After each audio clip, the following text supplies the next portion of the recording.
दोस्तों हमारे चैनल दर्पण ज्ञान सागर में आप सभी का स्वागत है। मित्रों, आज का विषय है जो किस्मत में लिखा होता है वो जरूर मिलता है। तो मित्रों, वीडियो शुरू करने से पहले मेरा आप सभी से अनुरोध है कि आप हमारी कहानी में खो जाएं। उससे पहले हमारे चैनल को सब्सक्राइब करके बेल आइकन अवश्य दबा लें, जिससे हमारी हर वीडियो का नोटिफिकेशन सबसे पहले आप तक पहुंच सके और आप हमारी हर वीडियो से प्राप्त ज्ञान का अपने जीवन में लाभ उठा सकें। तो आइए कहानी शुरू करते हैं। मित्रों, एक नगर में एक वृद्ध व्यक्ति रहता था। वो बहुत अच्छा शिल्पकार था। वो लगभग 80 वर्ष का था। पत्नी और पोते के साथ में वो एक झोंपड़ी में रहा करता था। वृद्ध के पोते का नाम धर्म था। वो 8 वर्ष का था। बचपन में ही उसके माता पिता गुजर गए।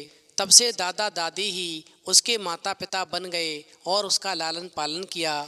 धर्म दुबला और कमज़ोर था। साथ ही बच्चों के साथ में वो खेलता नहीं था और हमेशा दादा के साथ ही रहता था।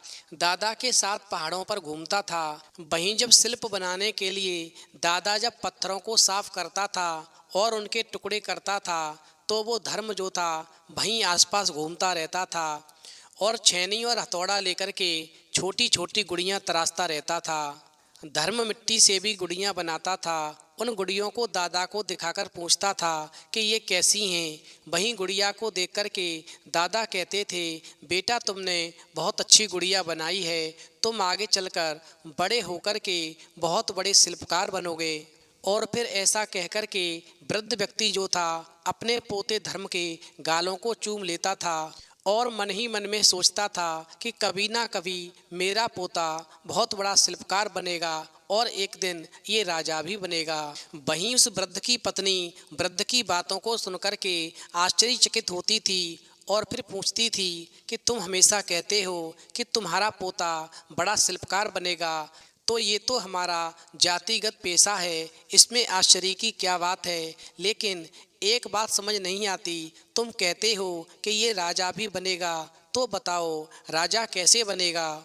और फिर अपनी पत्नी की बात को सुनकर के वो वृद्ध व्यक्ति कहता था कि समय साथ देने से बनेगा, समय का इंतजार करो, समय कुछ भी करा देता है। जो किस्मत में लिखा होता है वो जरूर मिलता है। मुझे पूरा भरोसा है कि मैंने अपने पोते के अंदर अच्छे संस्कार डाले हैं और एक दिन वो राजा जरूर बनेगा और मेरा नाम करेगा। इस प्रकार उस वृद्ध व्यक्ति की बात को सुनकर के उसकी पत्नी अपने धर्म को गोदी में लेकर के बहुत ही खुश होती थी और हंसती थी। वहीं उसे सुलाने के लिए गीत भी गाती थी, कहानियाँ सुनाती थी। वहीं धर्म कहानियाँ सुनते समय कई सुंदर दृश्यों की कल्पना करता रहता था और उन दृश्यों को शिल्पों के रूप में तराशना चाहता था। वो सुबह दादा के साथ पहाड़ों पर पहुंचता था और उसी काम पर लग जाता था। क्षण मात्र के लिए भी वो विश्राम नहीं लेता था। झटपट गुड़ियों को तराश कर दादा को दिखाता था और फिर वो दादा जो थे उस बच्चे को शाबाश देते थे। उधर उस राज्य का जो राजा था उसकी इकलौती बेटी थी और उस लड़की का नाम जो था बुद्धि था। वो बुद्धि नाम की राजकुमारी 6 बरस की थी। राजा हर बरस अपनी बेटी बुद्धि के जन्मदिन के संदर्भ में पूरे नगर में दावत देता था। पिछले 5 सालों से बड़े पैमाने पर प्रीति भोज चल रहा था। उस प्रीति भोज के लिए मंत्री एवं सामंत राजाओं को न्योता देकर आनंदित होना राजा की आदत थी। वहीं हर बरस की तरह इस बार भी राजा ने प्रीति भोज का आयोजन किया और अपनी बेटी बुद्धि के जन्मदिन को वो त्योहार जैसा मना रहा था।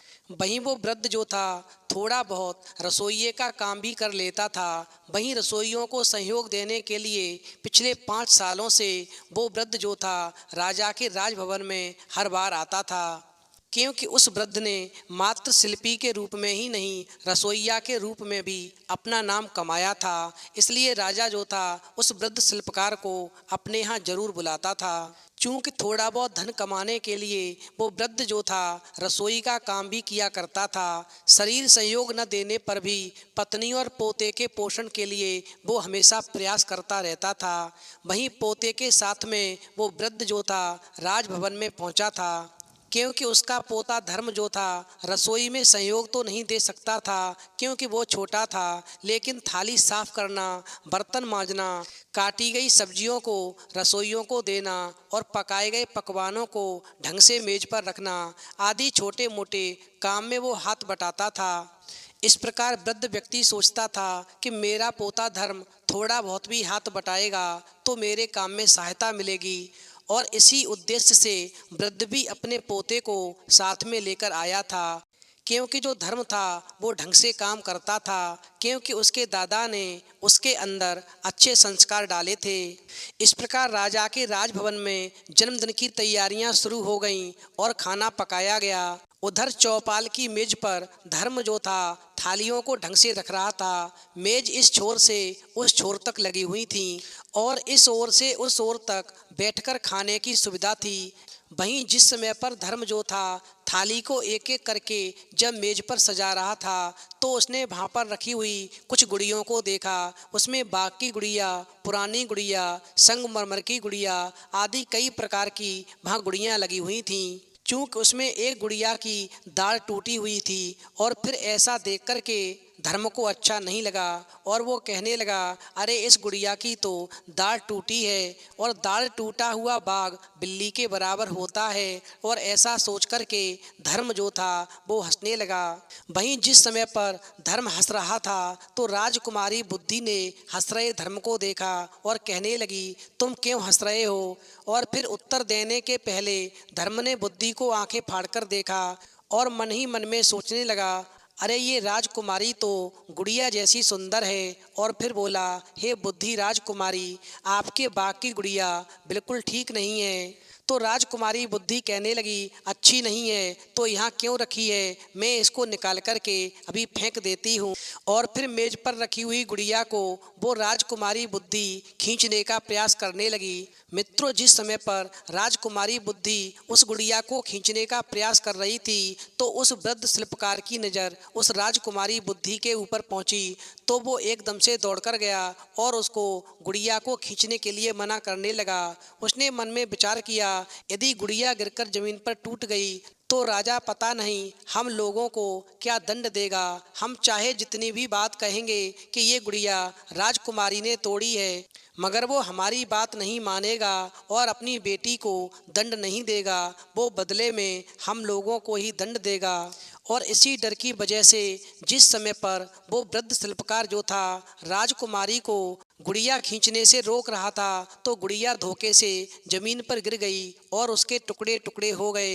और फिर टूटी हुई गुड़िया को देख कर के वृद्ध शिल्पकार बहुत परेशान होने लगा और सोचने लगा कि यदि मैं राजा से कहूँगा कि गुड़िया टूटने का कारण राजकुमारी है तो राजा नहीं मानेगा और अपनी बेटी को दंड नहीं देगा और मुझे और मेरे पोते को ही वो दंडित करेगा। वहीं जब वृद्ध रोने लगा तो उसका पोता धर्म रोते हुए कहने लगा, अरे दादा, आप इतना दुखी क्यों होते हो? तुम क्यों रो रहे हो? चिंता मत करो, बाघ से बढ़िया गुड़िया को मैं तराश करके यहाँ पर रख दूंगा। वहीं वृद्ध ने कहा, तत्काल कौन तराशेगा? तो धर्म ने कहा, चिंता मत करो दादा, मैं तराशूंगा। मैं बहुत सुंदर गुड़िया बनाऊंगा जिसको देख कर के राजा भी खुश हो जाएगा और राजकुमारी भी खुश हो जाएगी। मित्रों, उधर जब राजकुमारी बुद्धि को ये मालूम पड़ा कि ये धर्म शिल्पकार भी है तो वो कहने लगी, तब तो तुम मेरे चित्र को तराशना, तुम्हें गुड़िया बनाने की ज़रूरत नहीं है, अब तुम मेरा चित्र बनाओ। वहीं राजकुमारी बुद्धि की बात को सुनकर के धर्म कहने लगा, ठीक है राजकुमारी, मैं तुम्हारा ही चित्र बनाऊंगा।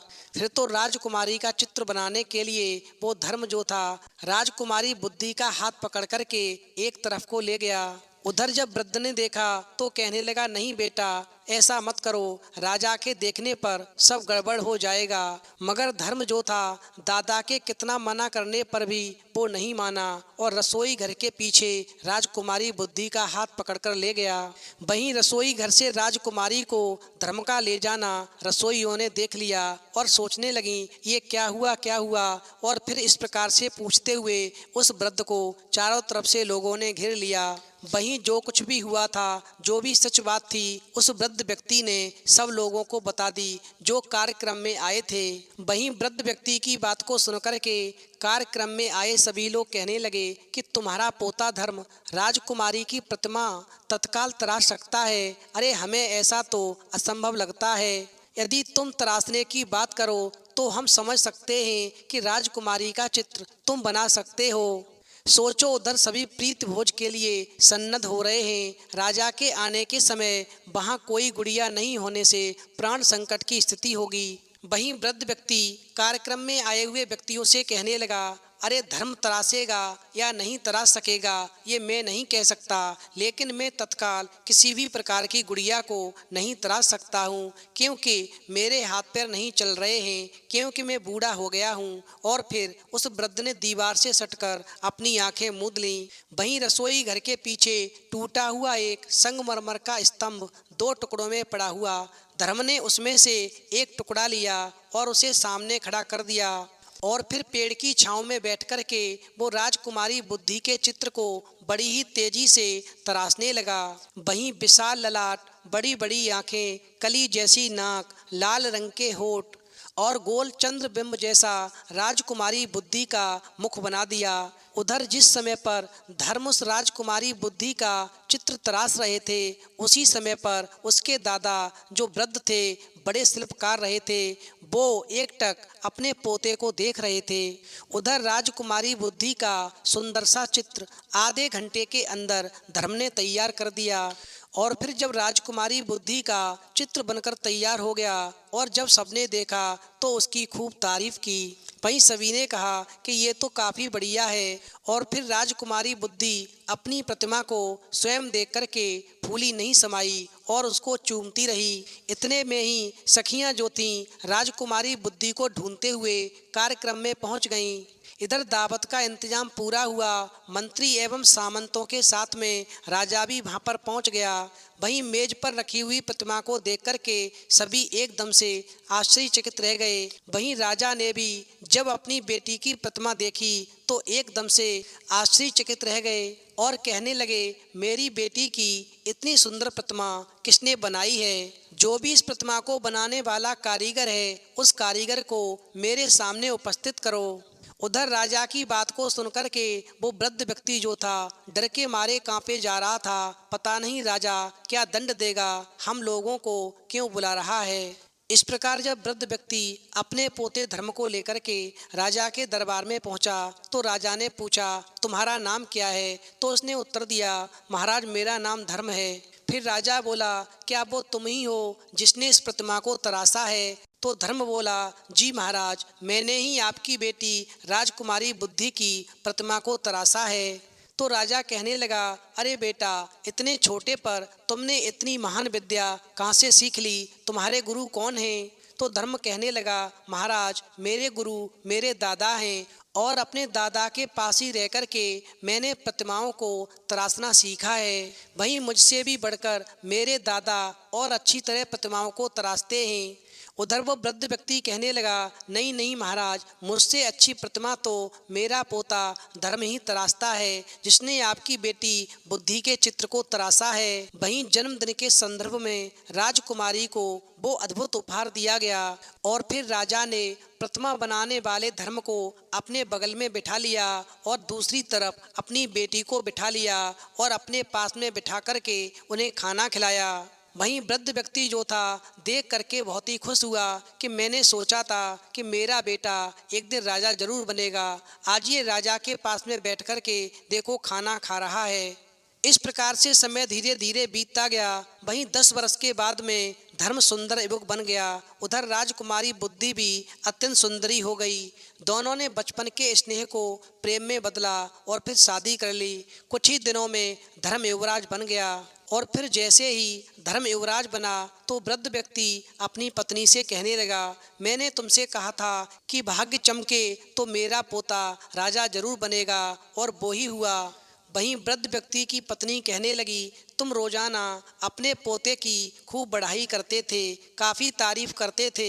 मुझे लगता था कि कहीं तुम्हारी नज़र ही मेरे पोते को न लग जाए और इसीलिए मैं रोजाना तुम्हारी नज़र से बचाने के लिए इसकी रोजाना नज़र उतारती थी। मित्रों, समय बलवान होता है, पता नहीं किसके जीवन के सितारे कब चमक जाएं। व्यक्ति अपने कर्मों का लेखा जोखा लेकर आता है। इंसान जैसे कर्म करता है उसे उसका फल अवश्य मिलता है। ईश्वर के घर में देर हो सकती है मगर अंधेर नहीं होती।